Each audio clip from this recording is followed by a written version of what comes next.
Hello, hello, hello, hello, everybody.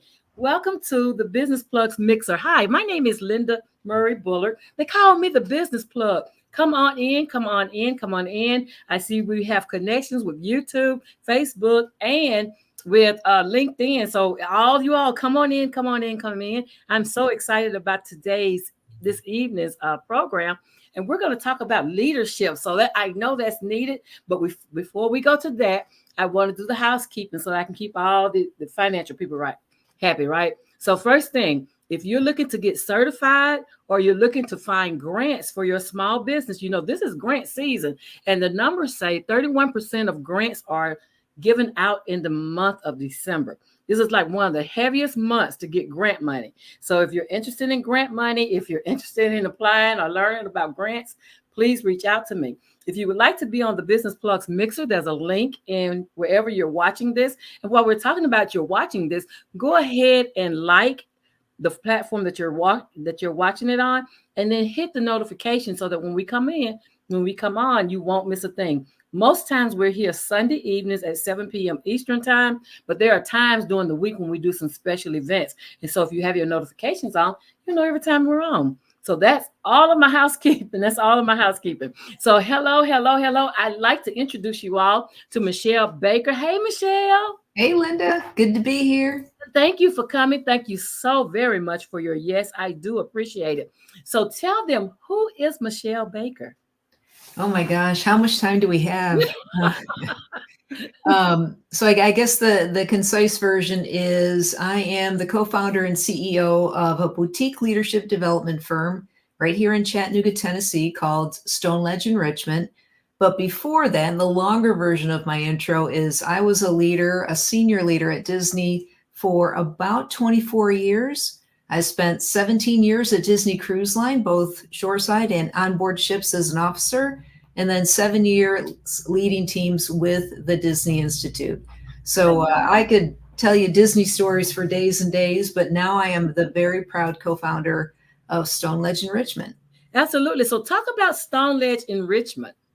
Yeah, so Stoneledge Enrichment, it was an idea that my business partner and I had back in 2019. And my business partner is also my son. He is. The creative side of all that we do. If there's anything that is aesthetically pleasing related to Stoneledge, so website, forms, content, slide decks, that's AJ. But we had this idea of really trying to elevate the leadership experience. Because Linda, if you think of it this way, everyone that has a job has a boss. Even when you own a business, your boss is the board of directors or your investors, or even the people that you're responsible for in terms of making sure that you are making enough money to take care of the family, as an example. And the leadership, the boss in that equation can make such an impact on not only the financial results, but how people feel about work. How people feel like they're cared for, supported, or collaborated, or even developed. And so my passion is leadership. My background is leadership. And so we decided to do what we could to elevate that leadership experience. I love that. I love that because so my wheelhouse has been startups, right? And so I know the average person has an idea, they have a product or service, and they just want to put it into the universe and sell it. Right. Yeah. Whatever it is. And a lot of times they come with a technical background, but not necessarily a leadership background. Right. Yeah. And so your company helps us to put framework around leadership strategies. Yeah, that's exactly right. Exactly right. And I think what's a little bit different about us, Linda, and I think you got to see some of this last time we met. Did. We're firm believers in the fact that the best leaders are those that understand how to care for and develop people. So that's a big part of it. They also understand how to drive business results, because whether you're for profit or not for profit, there's going to be results that you have to drive, things that you have to achieve.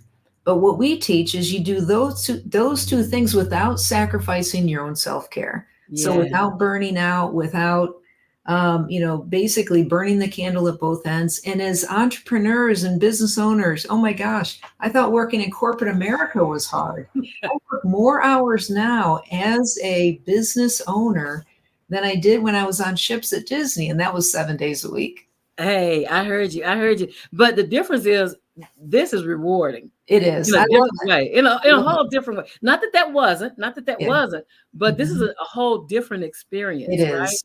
Yep, it Yeah. sure is. Yeah. And so when you look at, like, I love your backstory about creating something uniquely that was yours, Yeah.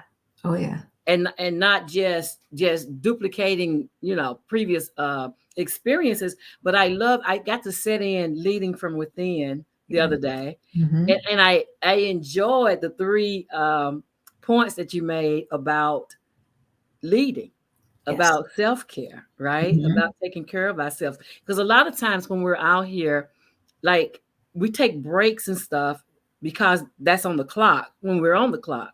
Right. But when we are out here doing it for ourselves, we forget about the breaks, and we forget Yeah. about lunch and breakfast and all the other things that that we Exactly. yeah. And so I love that the leading within was about self-care. Hmm. Yeah, great points. Great points that you made then. And so let's talk about the experience of what when you are talking to leaders, when you're Hmm. talking to business owners and leaders in the corporate world or wherever, what do you think is a commonality that you see across the board? Like, what one thing, if you could point one thing, do you find that they all have in common regardless of where they come from? Yeah, the first thing that comes to my mind is that most people receive their first leadership job the same way. They are promoted into a leadership role because they're great at what they do. They Mm, are doers. They are people that can be depended on. They've got great attitudes, a strong work ethic. And so, whether you are in a small business or a large business, when you've got those things that you bring to the table, you're promoted into a leadership role. And then typically, there's exceptions, but typically, those people are taught the tasks required to manage. So, how to open the store, close the store, how to run the reports, how to, complete the tasks basically as a leader now. But very few companies actually spend the time to teach the skills required to lead. So the skills mm. required to develop your direct reports. The hardest leap sometimes is to go from you and I are peers one day, and now I'm your boss the next day or your neighbor Yeah, the next day. That's people don't teach how to overcome that. And so I think that that's the commonality is that most people get into a leadership role either because they're self-driven, so they start their own company, or they've got such a great work ethic and they know what they're doing that they're basically pushed into a leadership role, but they're not giving basically the training or the skills they need to be able to handle that. absolutely. Yeah. And that needs managing, right? Right. Because the relationships that you have when you're peers is a very different relationship when you become subordinates. It is. It I mean, is. when they become your subordinates, there's a higher calling on you, That's right. and understanding how to manage that relationship. That's right. Yeah, and Yeah. I've been in that seat. Yeah. It's not easy, It right? is not easy. It is not easy. I was like, I can remember, and I say this all the time, God rest his soul, but I can remember going to my manager, Eric, and I said, Eric, I don't know what to do about this. And I was looking to him for guidance, right? And Mhm. he said, you're the manager. Mhm. You're the manager. Go manage. Yep, yeah. Go make a decision. Yeah, go make a decision. And I was like, Yeah, oh, wait a minute. Because it took me a while to adapt to that role and my right. responsibilities in that role. Yeah, exactly. And the reason it's funny, the reason I said go make a decision is, when I was at Disney Cruise Line, I was part of the opening team for Disney Mhm. Cruise Line. I went in as an hourly cast member, got into a leadership, let's use air quotes, a leadership role within a year. I was actually the training manager, and so I didn't really have direct reports. I had new people coming into class for 6 weeks of training. Everyone loves the trainer because you get to fill them with pixie dust and teach them about ships and take them on the ship for tours. And so I really didn't have to lead anyone. I was just managing the training team. But I'll never forget, and part of the reason your example resonated with me is when I became a leader of Shoreside Guest Services, I actually took over from my mentor. So I knew this team really well, but only as their peer. Mm. And so one day I wanted to make a decision about change. I wanted to fill holes in the schedule. It just wasn't working. And instead of just saying, look, we need to switch things up and here's why, I was kind of asking permission, like, is this Mm. okay? Is this okay? What do you think? What do you think? And one of the stronger agents finally looked at me and she said, Michelle, will you please just make a decision? And I said, it hit me like a ton of bricks, I but know it. I know. okay, you know what? You're absolutely You're right. right. You're right. I mean, you can't argue with it. Like, yeah, okay, yeah, okay, I got this. Yeah. But that's the thing is because, and so when you are, a lot of my followers are entrepreneurs, and Mm-hmm. so when you come from a position where you've never managed, Yeah. and then now you have all the hats, Yeah. like you're wearing all the hats, Oh, yeah. because most businesses start off with solopreneur. Mm-hmm. And even if you partner, you both are wearing all the hats That's until you right. figure out the roles and who's good at what. Mm-hmm. Then understanding how that's going to play in the the speed of your business growing, Right. how you operate, like it plays into everything. It does. It really does. Yeah. I've discovered that the hard way. The first year or so of Stoneledge, you think that, because you've had success other places, whether it's as an individual contributor or in corporate America, in my case, you think that, all right, I'm going to start my own business. I'm going to build the first thing and people are just going to run through the door. If you build it, they will come, I is know the it. expression. Is like, no, probably not. It takes a little bit more than that. And so we learned a lot because we were trying to do everything. And you do have to do a lot when you're an entrepreneur or when you're a Yeah. solopreneur or even as two people on a team. What we've learned, and it's really changed things over the last year or so for Stoneledge, is if you're working on the right things in the right order Mm. with the right resources, then things accelerate. And it doesn't always mean the things that you like to work on. Sometimes it's the things that are going to add the most value or create the most impact on the business. But you saw in that course that you came to about the Ivy Lee method and about Yeah, prioritization as a way to take stress off. Because if you are working on the right things in the right order, it's just going to accelerate not only your business but your sense of peace and well-being, because you're not just scrambling to get everything done all the time. absolutely. I tell my students the only if I build it, they will come that works. It worked in that movie for Kevin. I That's said, right. in Yeah. real world, it doesn't work, people. If I Yeah. build it, they will come. That's just not how it works. Yeah. And he But almost lost the farm. yeah, exactly, exactly. And a lot of people, they think, well, if I build it, because people need this, Yeah. and that may be true. Hmm. But there's so much more to that. There's a lot more. There's A so much lot. more to that before you Hmm. get to the if I build it phase or Right. where they come phase. And Yep. so understanding that, but I love, love, love what you are doing, because I get to see them and I get to see them over and over and over again. And Yeah. again, most times they are technical heavy. Yeah. They know how to do the job. Yeah. But the leadership part, the part where they need to interact with other leaders, Yeah. like I Yeah, have to that's a tell them skill. sometimes, you're a CEO, so go talk to the branch manager or the CEO of your bank, like your Right. peers now. And they're Yeah. like, what? Yes. Yeah. That's a big hurdle for some. A great hurdle for a lot of them. Mhm. And so teaching leaders how to lead in your presentation the other day, where you were given like valuable steps to help us to rethink, because I sat there and I listened to the presentation. I thought, that used to be me. I was so sharp. Mhm. Yeah. I've lost some of my sharpness. I'm like, oh, wait a minute, I haven't done those things in years. I need to get back on it. But Yeah. I love one of the takeaways that was a major takeaway for me was the morning ritual, Yes. right? Oh, The yeah. the actually taking control of your day before you start your day. Right. Like I just get up, hit the floor, and let's go. Yep. And I'm sure a lot of other people don't think about how do you prepare yourself for your day. Oh, it's a massive, massive change for me. And it is such a habit right now that I can't even say, okay, on the days where I don't do this, it doesn't really work out because I do it every day. It's like I have to. It's that much of a habit. But as you may remember from the presentation, is this all started when I was an officer on board ships. And so I, as an officer on board ships, worked 6 days a week. I'm sorry, 7 days a week, anywhere from 4 to 8 months with the length of most contracts. And so you're working 10 to 14-hour days. And it was incredibly hard. And you didn't have any downtime to catch up. Mm. And part of the reason why it was so hard is my cabin was about 20 yards from my office. And being the new girl on the ship, my first contract, I was new.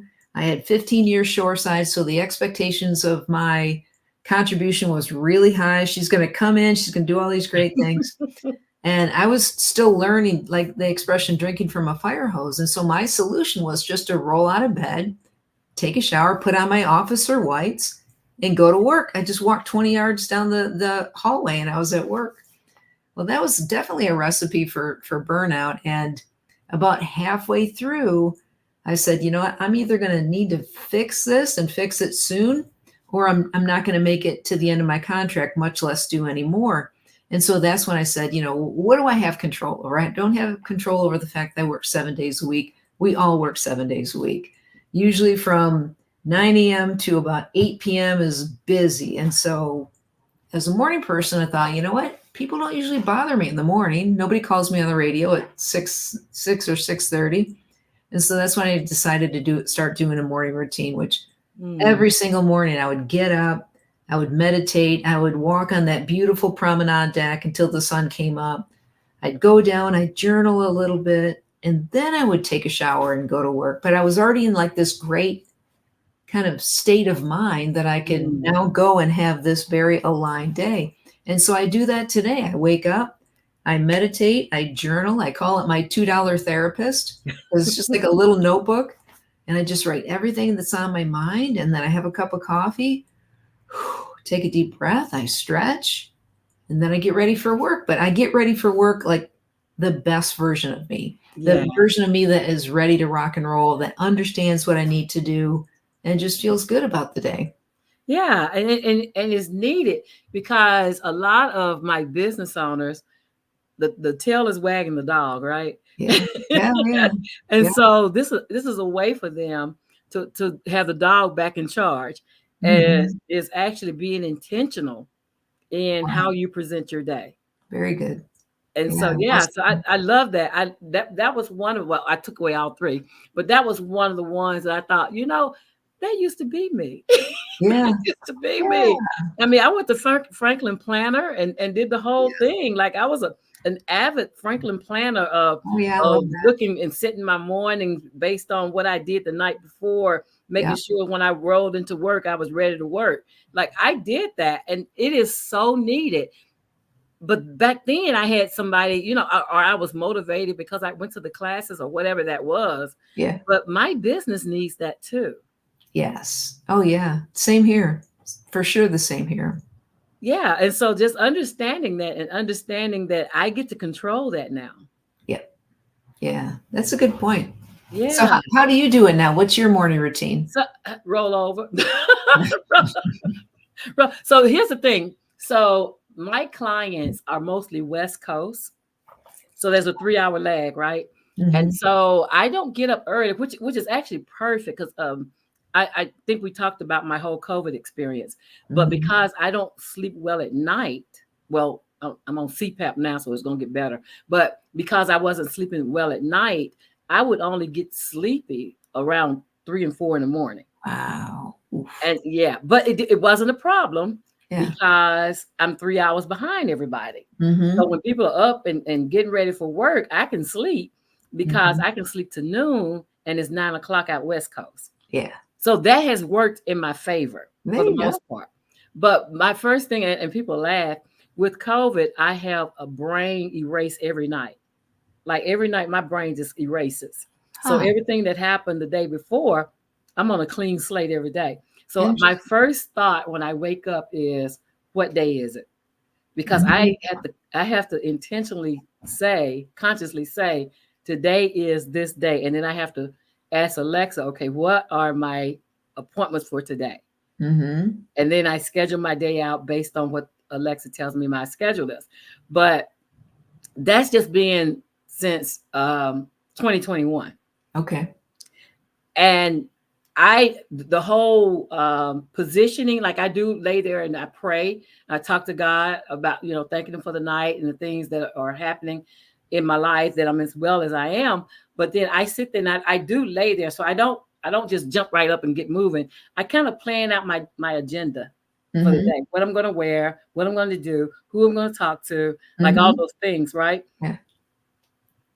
I have to do that just to live every day, Yeah. Yeah. every day, every single day of my life. And so going to that class, going to your course the other day, I thought, you know what? I have not done that intentionally. I've Mhm. kind of done it out of necessity, Okay. more so than putting intentionality in it. And Yeah. so after leaving there, I thought, okay, I need to do some intentional things. Okay. I need to have that 15 minutes. You said at least 15 minutes. So I Right. need to have that intentional 15 minutes every Mhm. day where I can kind of take control. Nice. Yeah. Very nice. By the way, the fact that you came to a 9 a.m. class in North Shore, I'm impressed. That's Yeah. now that I know your backstory, I'm like, wow, you woke up early for us. I That's did. amazing. I did, because people know. They know my alarm on my clock, because I wasn't sleeping well. And then once I get to sleep, if somebody calls me, it just messes me up. So my phone shuts off at 11:30 Okay. and I can't get calls. And it doesn't wake back up until 9:25. Wow. Yeah. Yeah. I do the same thing, but just way different hours. So yeah, so you can't even call me before 9:25. Like I'm Mhm. not available. I'm Yeah. really not. But when you told me, yeah, you were doing that, I thought, well, you know what? Let me get up and let me go see. I appreciate And it. I'm I'm glad I honored. did. I'm really glad I did. Thrilled you were there. I'm glad it was worth it. I mean, it really was. And the conversation was good. The examples were great. And just learning how, I'm a leader. I think I was born into this, because Yeah. I've always been the take charge kind of person. I'm so bossy. You do it well. I've always been bossy. So, Yeah. but I was made out of leader material, and so Mhm. leadership material. And so every now and then, as an entrepreneur, I need to remember that, and I need to go to courses and take classes again, just like I did in corporate, Yeah. because I did for 26 years. Yep. I the last 16 of those were in leadership. The Yes. first 10 I was actually working in the claims areas. But then the last 16 of those I was in leadership, and I used to go to all the classes. Yeah, it's such a good point. Even because I did the same thing when I was at Disney, and I've just probably 6 to 9 months ago gotten back in the habit of AJ and I call it skill building. Like I try to spend time every night skill building, whether it is reading. Even you'll never ever learn enough about leadership, so I'm continuously sharpening the saw on my leadership abilities in everything from I like to speak on stage, but you can still get better on storytelling and stepping Mm, on stage and yeah, executive presence and social media marketing. And my gosh, when you wear all of those hats as small business owners, there's you have to learn about the hats you're not comfortable with, like social media yeah, and content development, all of it. And so yeah, I'm definitely a fan of continuous learning. yeah, absolutely, absolutely. And that's the thing. I have probably as many auto books as I have paper books. Yeah, nice. Yeah. Because I'm trying to do better with my book storage, but I need to buy me a new bookcase. It's my thing to do. But I love learning new ideas or new ways of thinking about ideas. Mhm. And then one of the things I do is I teach math, and so learning how to teach adults a different way, Yeah. and all of and teaching is what I do anyway. I do that in the business, but I also do that, for the GED program. But Okay. learning how to reframe things for adults is always interesting to me. Yeah, that is interesting. Yeah. And so those kind of things, that's whatever people do, I always encourage them to join associations and be Mhm. a part of the community where they are the student, Yeah. because that's how we grow. Like we Yeah, have to forever be the student. absolutely. And Yeah. I think it's one of the coolest things about Chattanooga. And I hope you don't mind sharing that I'm in Chattanooga. No, no, we're fine. No.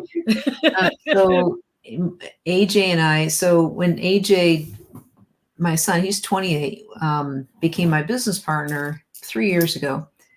We knew that with this business, we could live in any state. Like he could live in Colorado, I could live in Tennessee. We didn't have to be in the same state.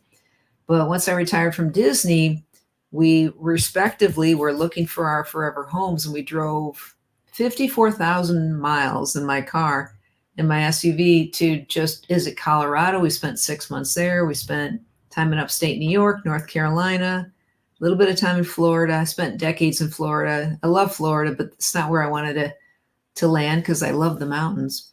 But my point being is we finally found Chattanooga, Tennessee, and in part it's because of the business community here. Mm. It is a thriving business community. There are resources, infrastructure, the fastest internet in the United States. Yes. But the business community is what just has enamored both of us. So we both ended up deciding to stay in Chattanooga, which he's my business partner, but he's also my son. So I'm absolutely excited that he fell in love with the same state that I did. But yeah, it's because of this business community that I just absolutely love living here. It's phenomenal. And I think that's the thing, right? Because I look at the pockets. I am a part of the Kauffman Foundation, which is in Kansas City, and I look at some of the things that they're doing in Kansas City, and then I also look at how important it is for entrepreneurs to have that Right. entrepreneur community, Right. right? I Yeah. mean, it's important, and Yeah. so I'm blessed that to be here. Yeah. I've been here the whole time, but Hmm. I love the entrepreneur. You can find an entrepreneur event going on somewhere doing something Yes. almost every day of the week, That's almost exactly right. every Yeah. single day of the week. And the fact Yeah. that we have the fastest internet, that's a bonus. Yeah, totally a bonus. Yeah, but it's so good. Gary V has an office here. No kidding. Yes, he has an office here. And Well, I didn't so know that. when we first increased our internet, it caught his attention, and he Wow. has an office here. But I love that we're like the little hidden gem down in the bottom of the mountains. But Yeah. I love, again, the business community here, that sometimes they seem separate, but there are overlaps in different places. Right. And so I like that. I even like that. Like, I like that I came to your event and I knew a person or two, but I didn't Yeah. know a lot of people. And Yeah. so I like that experience. Like, Hmm. I've been here all this time, and because new people are coming all the time, we get to meet new people, and I That's right. enjoy that. Yeah, Yeah. I'm right there with you. I love Hmm. it. And I just got to do a big shout out to the Chamber of Commerce here in Chattanooga is phenomenal. CoLab, some of the incubators, Yeah. Tennessee Small Business Development Center. I mean, there's great organizations. Yeah, I went to DevOps Days not too long ago, Okay. TechX Award, the ChawTech. I don't know if you're familiar, but they do great work. There's just, you're absolutely right what you said earlier. Every day there's something going on because there's so much talent here in the city. It is. It is. And that's the thing, is I get to refer people to all those agencies for Yeah. one thing or another, Mhm. because that's the thing, is once you're plugged in to the ecosystem here, you get to see it all. Like, Yeah. it's happening here, there, and everywhere. Mhm. And even though we all may serve different audiences or have an overlap of audiences, it's still enough for all of us to do what we need to do out here. Agreed. Agreed. And so I love that. I love that. And so, yeah, so when you look at your Disney experience, I always say that our history prepares us for what we do. Hmm. when we do entrepreneurship. What gems do you think you were able to bring into your business simply because of your history? Yeah, let me give that one some thought. Because a bunch of ideas just flooded to my mind. The first one is I was incredibly blessed to be guided by strong mentors and leaders. Mm, And so at Disney Cruise Line, I worked for Maria Fabregat, Susan Bonser, Joanne. I mean, all these incredible leaders that empowered me and trusted me, and pushed me almost in some cases before I was ready. But that's how you grow wings, right? Is when you absolutely. take that When leap you of find faith. out, absolutely. But it was that really nice blend of, they told me I was doing a great job and they had faith in me, but they also weren't afraid to hold me accountable and pushed me to do even more. Yeah. And so, which to me, those are the great leaders. It isn't just the leader that walks around saying, you're doing a great job, you're doing a great job, you're doing a great job. You have to push people to grow even more. And so I was blessed with great leaders at Disney Cruise Line, on shore, on shoreside and ships. And then at the Disney Institute, my vice president was Jeff James, and he's a CEO for another company now. Phenomenal leader. He had Mhm. Joseph Gardner. I'm just naming names tonight, I guess, because it's late for me. But Joseph Gardner, phenomenal leader as well. And so when you have great leaders that have faith in you and give you stretch assignments and, push you to grow in a way that's incredibly supportive, then those are the gems I took with me. And those are the ways that I'd like to give back. And then you add to that the layer of the fact that just Disney, when I was there, I can't speak to it now because I haven't been there in 3 years. 2020, 2021 is when I left, but it was just the infrastructure at Disney, specifically Disney Cruise Line and Disney Institute, because that's what I was a part of in terms of supporting growth and supporting leadership while also making sure that the guest experience and the business results were all taken care of, was fantastic. So just by osmosis, I learned a lot from being at Disney. Mm.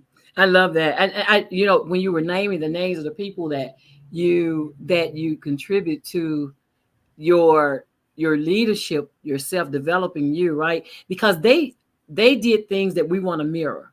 Yeah, 100%. And so I like you were saying some of the names you have, Barbara Holder and Jeff Wakefield. And when I Mhm. worked in insurance, they pushed me. Well, they allowed me. They Yeah. allowed me to do a lot, but they also pushed me. And the accountability that you mentioned, Yes. like not only just giving you the ticket to go, but also saying, okay, you go, but this is the outtake. This is what we want the outcome to be. And so Right. holding you to the fire for that too teaches you how to lead and how to allow people to make mistakes, Right. Right. but then how to teach them how to learn from those mistakes. Yes. Yeah. That's really well said, Linda. Yeah, I remember, um being able to make suggestions and having leaders who were not adverse to risk Right. when it came to me. That's right. And so that has been that has been a part of my life ever since. Like a lot of the people who worked for me back then are Hmm. still connected to me now, Nice. 10 years later. Hmm. Good. But I think that's attributed to the fact that they taught me how to lead. Yeah, I love that. Yeah. Yeah, something I've asked dozens and dozens, if not more, people these three questions. When you think about the best leader you've ever had, were they afraid to give you feedback? Mm, no. No. Did you know without a shadow of a doubt that they had your back? Oh yeah. And were they someone that just genuinely cared for you and wanted to see you develop? Absolutely. Yeah. And so when I ask those questions, like 99% of the time, it's no, yes, yes. No, they were not afraid to give me feedback. Yes, I knew they had my back. Yes, they wanted to see me grow. And one of the things that we teach at Stoneledge in our courses, especially the one-on-one coaching and also the workshops and the courses that we do for businesses, is that power of giving feedback. Is we call it the CALM, CALLM coaching methodology. Because if you want to be a great leader, you're going to need to give people feedback, and there's a way to do it that is not conflict driven. It doesn't have to fill anybody up with anxiety, the coach or the coachee, so there's definitely ways to do that, but it boggles my mind sometimes. And I get it, because human nature, sometimes you want to avoid conflict, but most people want to know how they're doing, and they want that feedback. As long as you're not waiting until end of year appraisal to basically dump on somebody. And that right there, several times, like I've been in committees and things, and I've always, from my experience, learned that an annual review shouldn't be a surprise to anyone. No, should not. 100% no. It should not be a surprise to anyone. If your annual review is a surprise, then you have failed as a leader. That's right. Because I never waited to the end and say, oh, let me spring this on you. Oh, let me spring this on you. You've done terrible all year. Like, who wants that? That's icky. And that's just not good. No. But I've sat in committees where we were looking at the executive director's performance. And my question is, did we talk to them before this review? Yeah, good question. Because if we didn't give them the opportunity to correct the behavior, we set them up for failing. Right. We attribute it to their failing. That's right. And so a lot of boards, one of the things I do is I go in and help their boards to iron out and become more efficient. Nice. And teaching them things like that. Like, you don't wait till the end of the year to critique your ED's performance. Like, that is just no good. It just doesn't work. No. Nobody enjoys that process. No. Yeah. I know one of the questions you asked in the course, you asked, did you complete your reviews timely, or did you move them until you ran out of time and you just rushed through them? Yeah. And I've always thought it was not a good service to my employees if I did their reviews in a rush. I always felt like I wasn't doing them their justice. Right. But the good thing was I had 12 months of data to pull from, so it could be realistic. Right. And so that's what I think about when I think about entrepreneurship and leadership. Documentation, like, huge. Absolutely. And conversations, feedback, like helping people succeed. I watched a TikTok video the other day, and this guy was talking about his mom. He was a teacher of preschool or elementary kids, and he said, I had this person taking names, and when I came back, she complained because everybody was mad and they called her snitch and a bunch of other names, right? And he said he talked to his mom about it because he was bothered by it and he didn't know how to solve it. And so he went to his mother, and she said, instead of doing the name taker, why don't you do the affirmator, the affirmer? And he was like, well, what is the affirmer? Well, have a person come and tell all the different behaviors that were positive. I like that. It changed the room. It changed the whole climate of the room because people wanted it to be affirmed when they were doing the right thing. Yeah. And so I thought, how wonderful is that? Yeah, that's a great idea. Yeah. But just changing how we think about the outcomes we want. And as leaders, understanding that some of the outdated practices that we had, because when I was in school, everybody wanted to be the name taker. Like, I'm telling on all of you. Yeah. But in today's climate, that's not a good position to put a student in. And so how can we make that positivity be beneficial to the outcome that we want in our classrooms? Yeah, that's right. That's a great, and I love that where the advice came from. That's a really good story.